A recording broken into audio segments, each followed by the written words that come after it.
¿Qué es el bruxismo? Bueno, pues el bruxismo tiene que ver con el estrés.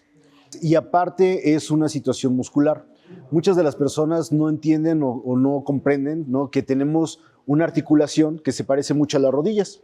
La articulación la tenemos en la boca. Cuando tú tienes una diferencia de tamaño de un lado y del otro, muerdes de una manera distinta y provocas dolor tanto en los músculos, en la cabeza. Hay veces el dolor de la cabeza tiene que ver con una situación de bruxismo. Pero eso viene también del nacimiento, ¿no?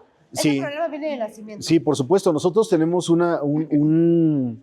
somos diferentes. Nosotros nos vamos generando, digamos, vamos creciendo dentro del vientre materno de una manera asimétrica. Nuestro cuerpo se cierra al centro.